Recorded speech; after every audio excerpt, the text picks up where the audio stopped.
Hey, welcome back. I guess you'll notice I'm still wearing the same clothes. I'm making all these videos in the same day, but you probably aren't watching them all on the same day. This lesson is for April 6th, 2020, and we're going to be dealing with dilution of solutions. In other words, how do you mix chemicals? Right? We'll buy them in a concentrated form, either as a concentrated liquid or a concentrated solid powder, and then we have to dilute it. And so that's what we're going to talk about today. There are some additional additional videos on the calendar for today on dilution problems, how to work them out. There's one from a chemical company called Carolina on how to mix solutions. We're going to actually watch somebody do that. And then there's some general notes afterwards. And then there will be a homework sheet that I will ask you to do later for homework. What I'll do right now is go to our PowerPoints. These might be a little bit long today, but again, you can pause and come back and watch this. I'll try to all do it in one sitting, but you, of course, take your time and watch whatever you need to whenever you can. So we're going to deal with how to dilute solutions the proper way. So let's start with just an analogy. Perhaps you have a fish tank at home, and the first time you bought a fish tank, you probably bought the tank from the store, bought the fish, brought the tank home, poured water in it, put the fish in it, and the fish were dead by the next morning. And the reason they were dead is because you didn't let the water sit around long enough. So you bring it back to the fish store and you have a conversation with them. They ask you, did you let your water sit for 3 days? And you lie and say, sure, I did. Because you know that fish are warranted, but they're only warranted one time. So you can't make this mistake twice. Then the second thing they'll ask you is, well, how many fish did you have in your tank? Because on general, a 10-gallon tank can have 10 inches of fish. That's one fish 10 inches long or 10 1-inch long fish. If you have more than that, you're exceeding the carrying capacity of that tank. It'll get very dirty, it won't be good for the fish. So I'm going to make up a term for the concentration where it's number of fish per volume. And I'm going to put, if I put one fish in my 1,000 milliliters, that's a liter, one fish per liter, I'm going to give that a term and I'm going to say, well, that has a 1 Fisher concentration. It's my own term. I can make it up if I want to. Now, if I put 2 fish in a liter, what's the concentration? Of course, it's 2 Fisher. Now, if we want to, we could add even more fish. We could add 4 fish. We're really liking our fish, aren't we? So we have 4 fish in 1,000 milliliters or a liter. 4 fish per liter has a concentration of 4 Fisher. If you use brackets, this means concentration in chemistry. What if I buy a big tank? Look at the size of that. I got 20 fish in there, and it's a 5,000 milliliter tank. So that's 20 fish divided by 5 liters. Well, that's a 4 Fisher container as well. And then, of course, I could buy let's stop on the fish. We've got that example done. Let's, instead of talking about fish, let's bring this back to chemistry. And instead of taking fish, let's drown some moles, if you know what I mean. So instead of fish, let's think about moles. Now, everything I said is going to be the same. Concentration is going to be determined in number of moles, that's the solute, divided by volume of solution, that's the solvent. So if I take 2 moles and I drown them in a liter of water, or otherwise measure out the mass of 2 moles of solute and dissolve it in 1 liter of solution, then I would have a 2 molar solution. And that is the proper name for that solution. If I were to dissolve or take 4 moles and put it in a liter of solution, that would be a 4 molar solution. That would be its concentration. Likewise, 20 moles divided by 5 liters. Remember, concentration is number of moles per liter. 20 divided by 5 is still 4 molar. Maybe I don't want a liter of solution. Maybe I only need 250 mils of solution. Well, if I were to take 8 moles, there's 8 moles in that 250 mils. That's 8 divided by 0.25. That's a 32 molar solution. That's very, very concentrated. So when we measure chemicals concentration, we measure them in this unit called molarity. And that's what I'm trying to show you here.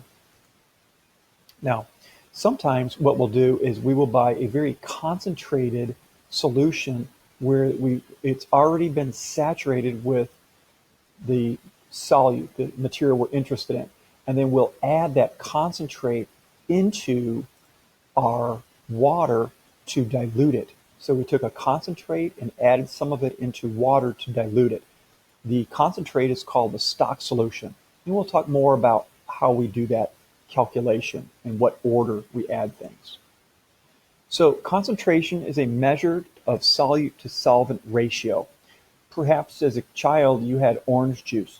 If you were at my house, my mom always put way too much water in the concentrated orange juice so that it was supposed to make 2 quarts, and she probably made a gallon out of it. That's what I thought orange juice should taste like. Now, if you took that orange juice and tasted it, you probably would say, it's very dilute. Concentration, concentrated and dilute are relative terms. It's sort of like intelligence.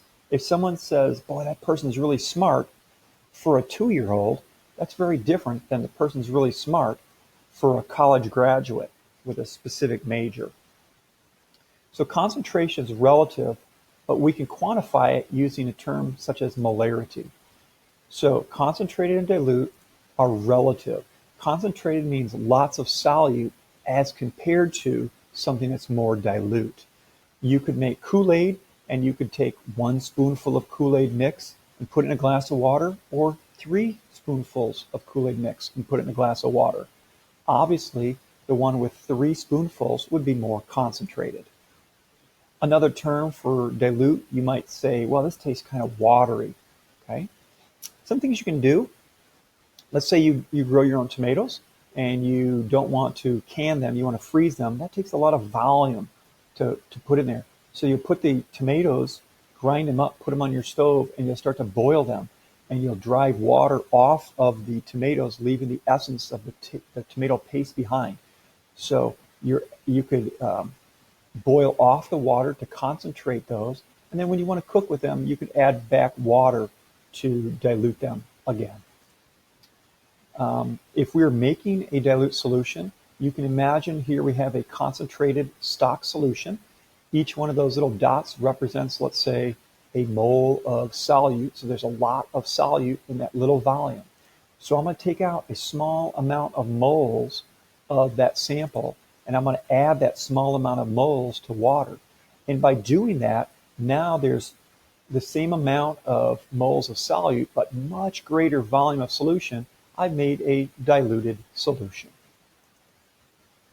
Now there's different ways we can measure concentration. We can do it by mass or by volume. Maybe you have an acne cream and it says 3.5% benzoyl peroxide. That would be by mass. Something else you might have by volume might be you'll have rubbing alcohol and it'll say 20% by volume isopropyl alcohol. And these are different ways we can measure concentration. So you can have a mass percent, and I'll define that as mass of the solute over mass of the solution. You could have parts per million, parts per billion, parts per trillion. I'm not probably going to ask you questions such as those since we don't have time to meet in person. I would click that button, but again, we're going to skip and not go down that avenue. Oftentimes, parts per million, parts per billion, this would be in water contamination, and you might get a report from the water department telling you the contamination level in parts per million. And even though they're only parts per million, those parts per million can be important depending on what they are. The term that we generally use in a lab or in a high school would be molarity. Molarity is always designated capital M, and it's moles of solute divided by liters of solution. Oftentimes I'll just write big M equals mole divided by liters. Sometimes I'll put it in this triangle format. And if you remember, if you can imagine I'm covering up moles, then molarity is moles divided by liters. If I cover up moles, moles is molarity times volume. And if I cover up volume, liters, that's moles divided by molarity. So this is a very useful equation. It's one that you will have to be able to use. There's another one that for right now, I'm going to say we don't need to know. It's called molality. It's lowercase m. And this is used more on an industrial scale where it's defined as moles of solute divided by kilograms of solvent. You can imagine if I have to make acne cream or butt ointment for the American population, that's a lot to make. And I'm not going to make it 1 liter at a time. So instead, I'll use a large stainless steel mixing vat, maybe the size of my classroom, and it'll be built on top of a scale. And I can add water to maybe 60,000 kilograms of water. Once I have that, I can add the amount of solute that I need, the active ingredient, mix it all up, and then have it fill all the containers I need. Again, molality tends to be used on an industrial setting. We might visit it if we do colligative properties, but I'm unsure if we're going to do that this year. So for us right now, molarity, moles over liters, is the important one. If you were wondering, just by analogy, how much is a part per million? Well, if you were trying to measure something, if you were measuring something 16 miles long, 1 part per million would be 1 inch of precision. So 2 inches would be 2 parts per million. 3 inches, 3 parts per million of a 16-mile journey. If you do parts per billion, wow, that's getting really, really small. That's 1 inch in a distance of 16,000 miles. A part per trillion is a mere 1 second in 32,000 years. And yes, analytical chemists can measure substances well below parts per trillion. That's how good they've gotten. Now, in terms of glassware, I had you memorize glassware at the beginning of the year. Unfortunately, we're not going to be doing the labs as you're not in the lab. The name of this first one would be, what's this thing called? Can you remember? An Erlenmeyer flask, good. And a beaker. This isn't a Florence flask. What is it? A round bottom flask, good. And these obviously are test tubes. Okay. Now, depending on what kind of glassware you use, they have a different purpose. All glassware is not the same. If you look at a beaker versus a volumetric flask, right? In terms of cost, a beaker might cost you $5, where a volumetric flask might cost you $75. Now, why would you spend so much more for a volumetric flask? Well, the answer is it's much more precise. If you were to fill both the beaker and the volumetric flask to the 1,000 ml line, the beaker is going to be within 5% of that measurement. Now, 5% of 1,000 is 50 mils, which means it's really, when you're at the line of 1,000, in the range of 950 mils to 1,050 mils. It's not very precise, but it is inexpensive to purchase. The volumetric flask, on the other hand, if you fill it up to 1,000 milliliters, is plus or minus 0.3 milliliters, which means its range, if you fill it up to that line that says 1,000 mils, is somewhere between 999.70 mils and 1,000.30 mils. That's very, very precise, but it's also expensive. Now, for anything we do in high school, volumetric flasks are not necessary. We're simply trying to learn the basics, so beakers work just well, fine, good enough for what we're doing. I'm going to skip all of this on the beaker, the graduated cylinder, and the volumetric flask, the ranges, and what the markings on there mean. I will not hold you accountable for any of this. If you're interested, we can talk after and I can explain some of this stuff in more detail to you individually. All right, let's keep moving. When you pour water in a graduated cylinder, it's going to form a meniscus. It's going to curve like this. The water is going to adhere to the sides a little bit. And where do you make that measurement? Now, I'll tell you, if you put mercury in the graduated cylinder, it's going to look like this. It's going to have a meniscus that actually curves up, right? Now, the answer to how do we measure the volume, the answer is you read it where the slope is 0. This right here has a negative slope. This has a positive slope. This right here at the bottom is slope 0. Over for the mercury, this has a positive slope, a negative slope, and it's slope 0. So if you were to look carefully, really carefully, those two liquids have exactly the same volume. Generally, we will be working with water. I don't think we'll ever work with mercury in our lab, so we don't have to worry about this. But if you go into the healthcare profession and you're reading blood pressure, then you would have to learn to read mercury. So we're going to read it from the bottom where the slope is 0 for the water and the top where the slope is 0 for the mercury. This is an actual photograph showing water's concave meniscus and mercury's convex meniscus. At this point, these are not the same volumes, but we can see the curvature of those. All right, let's get into how to mix solid chemicals first. Many times you will buy concentrated materials and have to mix it yourself. This could be like taking cake batter and making a cake because it's your birthday, right? But in this tape, we're going to mix some chemicals. So let's pretend that we have to mix chemicals for the upcoming soap lab.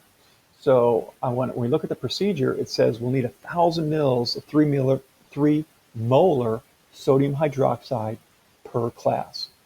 So the first thing we have to do is figure out how much sodium hydroxide I need for my 5 classes for this lab.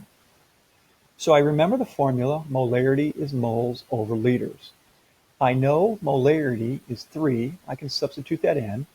Do you remember how many liters is 1,000 mils? 1, that's correct, so I can put that in. I might manipulate the equation. I can solve this now. 3 times 1 is 3 moles. So I need 3 moles of sodium hydroxide per class. Of course, within the question it says I have 5 classes, so I have to multiply that 3 moles times 5 classes. So I need 15 moles of sodium hydroxide. Now, I hope you remember how to figure the molar mass of sodium hydroxide. In 1 mole of sodium hydroxide, you have 1 mole of sodium. It weighs 23 grams per mole. You have 1 oxygen. It weighs 16 grams per mole. And you have 1 hydrogen to make up NaOH. So this has a molar mass, that's what big MM stands for, molar mass of sodium hydroxide of 40 grams per mole. I need 15 moles of this stuff. So if I do the math, how many grams of sodium hydroxide is 15 moles? We'll do it with dimensional analysis. And what we said is 1 mole of sodium hydroxide is 40 grams. Moles of sodium hydroxide go, you can do it with me, like that. So we take 15 times 40 divided by 1, we get 600 grams of sodium hydroxide. Now I know how much I need to get from the shelf. 600 grams of that solid sodium hydroxide. Now for each class then, I'm going to take 1/5 of that because I don't want to mix it all up at once. So I'm going to take 120 grams of sodium hydroxide and I'm going to put that in my volumetric flask because I want this to be very precise. So I've added my 120 grams, that's 1/5 of my 600, into my 1,000 ml volumetric flask. Then I'm going to add water on top of the sodium hydroxide. Now this will be very exothermic. That means it's going to get hot. I'm going to fill water up till about here, 2/3 of the way full, and then I'm going to put a cap on it. I'm going to shake it up to dissolve all the sodium hydroxide in the water. Notice it says you're going to put cold water in initially because this gets hot. If you start with cold water, it's a lot easier. At this point, my sodium hydroxide has fully dissolved and it's cooled off a little bit. So now I'm going to take the cap off and I'm going to add water up to the line that says 1 liter. So then I mix it, allow it to return to room temperature, bring the volume to 1 liter. And now I have a 1 liter container of 3 molar sodium hydroxide. Then my next step would be to label that container. I would label it with what's in there, 3 molar sodium hydroxide. I would write the date that I mixed it, and I'd put my initials so everyone knew that I mixed it. It wasn't, let's say, Propul. Not that Propul would do it wrong, but if you saw my name or Propul's on it and you wanted to use the chemical, I'm not sure which one you'd use, but I know I'd use the one I mixed. Hopefully that makes sense. And again, there'll be a Carolina video you can watch later that will repeat the process of how to mix a chemical for you later. So again, to summarize, how to mix a standard solution, and this is a solid. You're going to start with a volumetric flask. You're going to add the weighed out amount of solute. That was 120 grams of sodium hydroxide. You're going to add cold water to this and fill it up about halfway to 2/3. and then put the lid on and shake it up. Get all the solute to dissolve. Let it cool off, and then bring the volume up to that line and then label it. That's how we mix a standard solution. This is just showing us what it might look like in real terms. You've got your solute, your volumetric, your wash bottle. You're probably going to have to, and they don't show this, use a powder funnel up here. You can imagine a powder funnel. You're going to put the powder in it. Some of the powder is going to stick to the funnel, and that's the purpose of the wash bottle, to rinse that down, rinse the sides of the long neck of the volumetric flask down. And notice when we pour the water in, we've kind of magnified it. See the meniscus? The bottom of that goes right to the bottom of that line of the volumetric flask. That's the proper way to mix a solid solution. Now, if you're mixing a liquid solution, the process is a little bit different. For a liquid solution, you're going to start with water in the flask, and you're going to add concentrate to the liquid. Never do the reverse. If you add liquid to concentrate, it's so exothermic it can get hot and boil and spatter. I hope you've never done this, but maybe you've seen if you have hot oil and you put frozen hash browns in it, the frozen hash browns, when they hit the hot oil, the water boils and it spits hot oil at you. And we don't want to see that happen. So by adding the concentrate into a large volume of liquid, the large volume of liquid can absorb that heat, and it will be much safer for you to do. So we're going to take our concentrate, that's what's in this little tube, and we're going to squirt it into the liquid water. Then we're going to mix it, add more water to bring the volume up to the amount we want. Now, we still need to go through the calculation of how this is done. How do we know how much liquid to put in there? And that's a little bit different calculation than what I did earlier. I want to take some practice reading with a pipette, because if you're actually using a pipette to measure this stuff, some students really struggle with how to read this. On this first one, if I were to ask a student to read this, they might call this one 5.5 milliliters. And what they're not understanding is the liquids start at the top, and you read this from the top down, not from the bottom up. So we added 4, 0.1, 0.2, 0.3, 0.4, 4.5, and we're right at that line. So we could say, oh, it's in the range of 4.48 to 4.50. There's maybe a little gap there that you can see. Because the instrument, the pipette, measures to the 10th of a milliliter, our measurement needs to be recorded to the 100th of a milliliter. Remember, you estimate 1 degree of uncertainty with all measurements. In the middle one, I'll give you a chance to try to measure that volume. See what you think. I would say it's around 4.1, 2, 3, 4, 5, 6, 7, 4.8. Here's 4.9. It's between the two. So maybe 4.86 to 4.87 mils would be a very good measurement for that. In the last one, what do you think? If you said 5 mils, not correct. If you said 5.00 mils because you feel it's directly on the line and you remember to go to the 100th place, you are correct.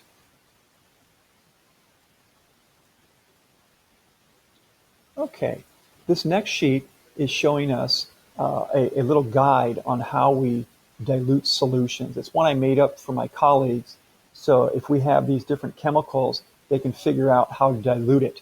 So it says if you want to make 1 liter of 1 molar solution of hydrochloric acid, you just read across here.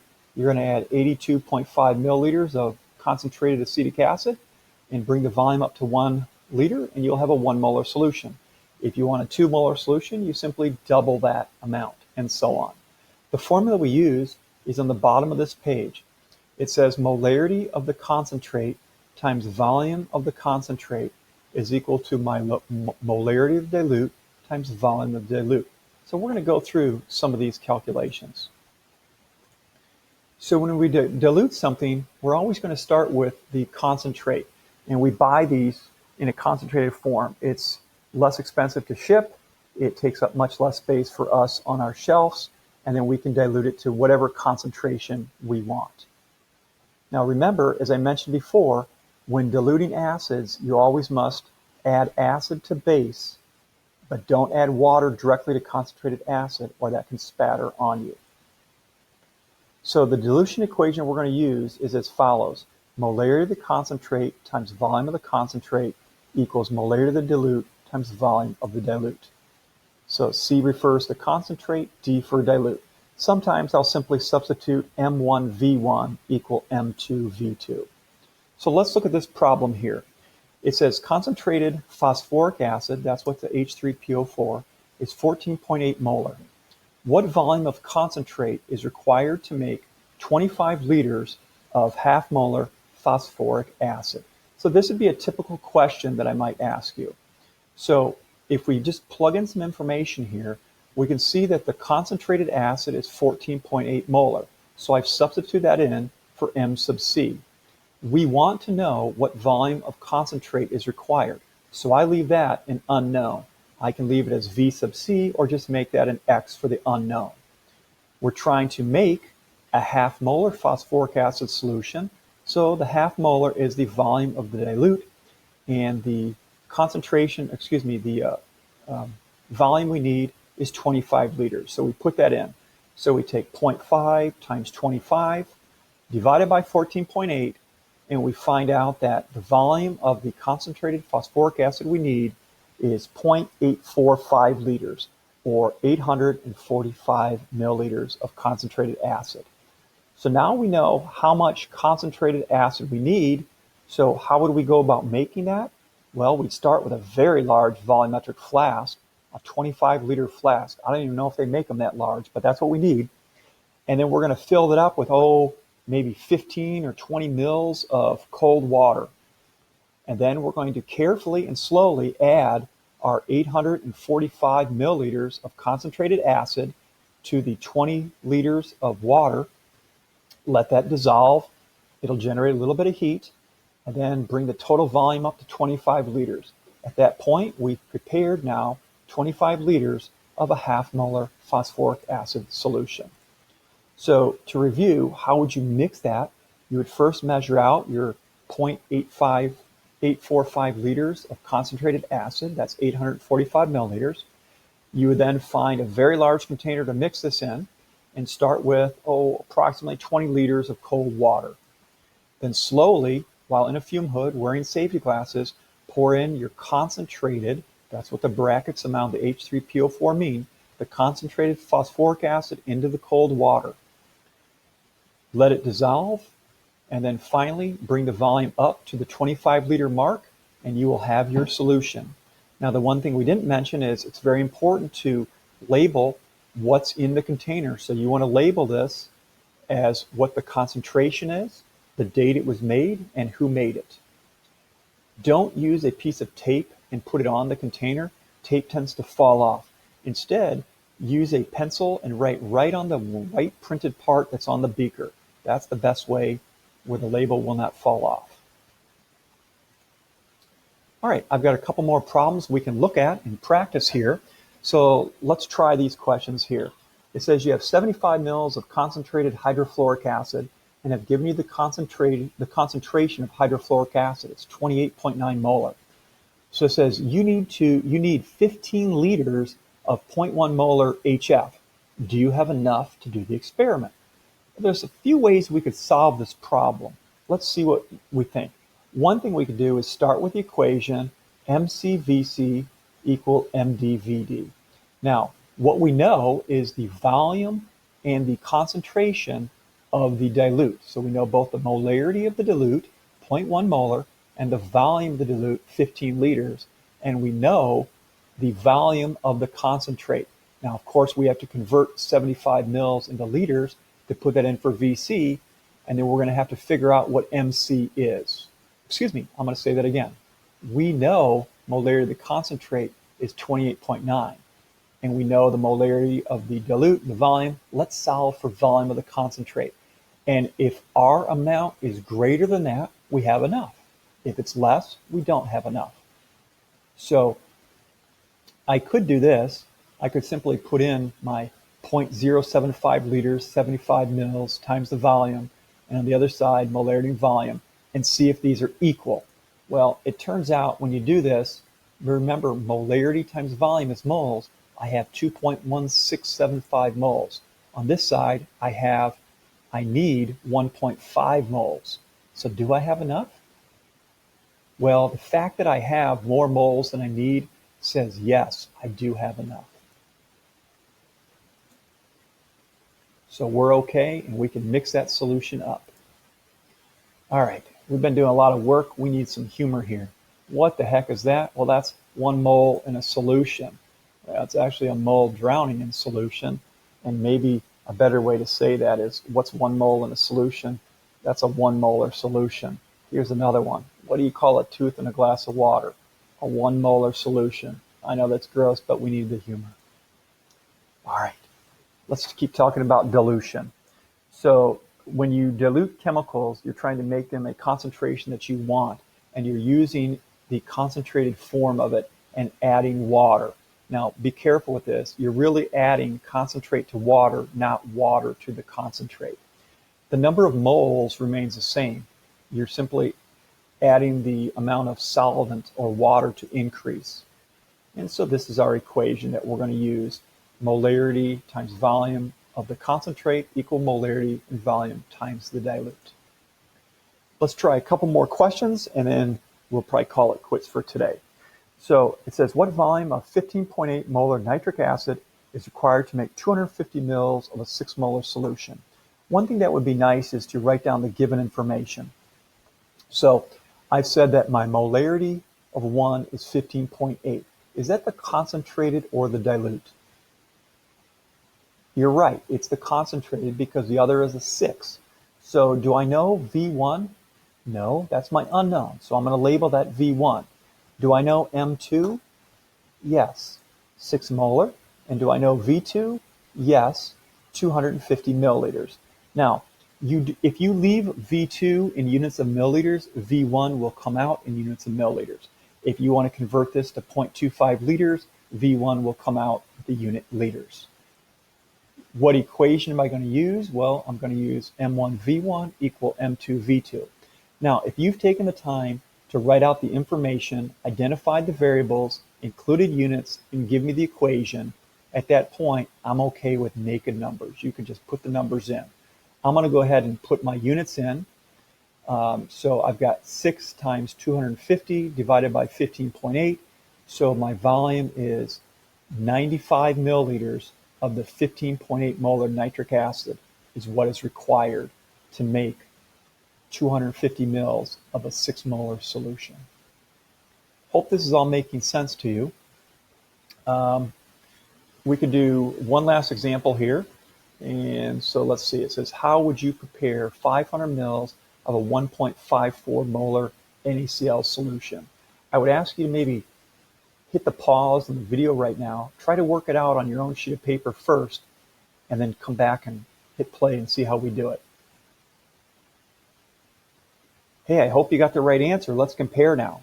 So I think your first step should be to figure out how much solute you need. So we know sodium chloride, if you took the time to figure this out, molarity, moles over liters, if you took your molarity, 1.54, times your volume, 0.5 liters, you need 45 grams of salt. That's your first step. Then you're going to add that to the volumetric flask, your 45 grams of salt. You're going to add water, about up to here, shake it up, get that to dissolve, and then add water till you get to the 500 mil mark. Okay? Hopefully that's what you did. Good luck. I'm going to skip these questions because I'm getting tired and you're probably getting tired of this as well. And so let's end here with those slides, and let me kind of go back, if we can, to the calendar for today. So again, I'm looking on April 6th, your PowerPoint. We just went through dilution of solutions. There's a small video here, another teacher showing how to do the dilution problems. Good for you to watch.